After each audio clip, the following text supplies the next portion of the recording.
والسلام عليكم شباب، شلونكم؟ شلون صحتكم؟ اليوم شرحنا شلون تركب مود عمار باريس بجزء قريت الجزء الثاني بكل سهولة. قبل لا نبدأ بالشرح حطونا لايك ومتابعة، خلنا نستمر وياكم بالشروحات. وهسه خلنا نبدأ بالشرح. شرحنا كلش بسيط، يعني شلون تركب المود. سوي شي تروح على التليجرام، على قناة التليجرام. من تروح على قناتي تلقاه هيك هذا المود، هذا مثل ما تشوفون هذا أقوى مود بالتاريخ خلال الحرب من مطور عمار باريس. تدوس عليه على هاي الخضاي جاي تشوفها هسه، هاي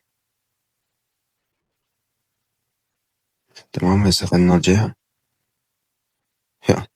شوفوا هاي الخضاي تدوسه، من تدوسه يطلع لك هيجي وتدخل على هذا. من تدخل على هذا شو تسوي؟ خلنا نطلعك، تضغط عليه، تضغط عليه دوس لنسخ. من النسخ تطلع تروح على اندرويد، كلمة اندرويد بالانجليزي، وتروح على كلمة داتا. هاي داتا، يعني هاي الطريقة تشتغل على كل الأجهزة بالعالم، تشتغل على الحاسبة، على كل شيء تشتغل. من تدخل على كلمة اندرويد وتدخل على الداتا، كلمة داتا هاي الداتا، تروح على هاي اللي طلعت لك هاي الصورة مال المحاكي. إذا هو هذا المحاكي، صورة هذا المحاكي طلعت لك هسه بالصورة، تروح عليه. أنا رايح له وأرجع لكم. من تدخل عليه هي شاي يطلع لك، هاي واجهك هيجي كلمة هاي فايرز، هاي كلمة فايرز تدخل عليه. من تدخل عليه تروح تنزل على هاي كلمة جاي تشوفها قدامك، كلمة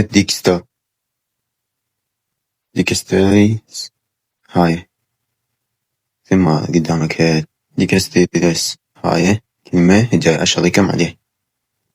تدخل عليها، انت ما تلقى اي شيء، يعني فاضغ، ما تلقى هذا كل شيء، ما تلقى من تدخل له. بس تلصق تدوس على هاي نسق، هاي اللصق هنا، اللصق تضيع حد ما يلصق هاي كمل تروح على المحاكي. هسه قدامكم نروح على المحاكي هيجي، ندخل على اللعبة، خلينا نشوف المحاكي. شبكات المود هسه المود ما اشتغل. هسه شو يسوي؟ يلا يشتغل. ترجعون ودوس على هاي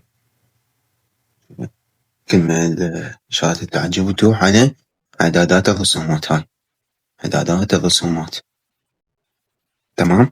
تنزلون جوا كلش، تشوفوا هذن الاثنين تفعلوهن، هو مو غلط، تفعله صح. يلا يشتغل عندك المود بدون مشاكل. هسه خلينا نفعلها ونشوف. مبروك عليكم، اشتغل المود بدون أي مشاكل شبابنا الطيبة. وهذا مود تلعبونه بدون أي مشاكل، تتونسون بيه بدون أي مشاكل، وكل شيء ذكرته بقناة التليجرام. وهذا هو شرح التركيب، وشكرا على المشاهدة. وإن شاء الله ما نقصر وياكم بالشروحات، وتم لا تقصرون وياي بالتفاعل. مع ألف سلامة، شكرا للمشاهدة.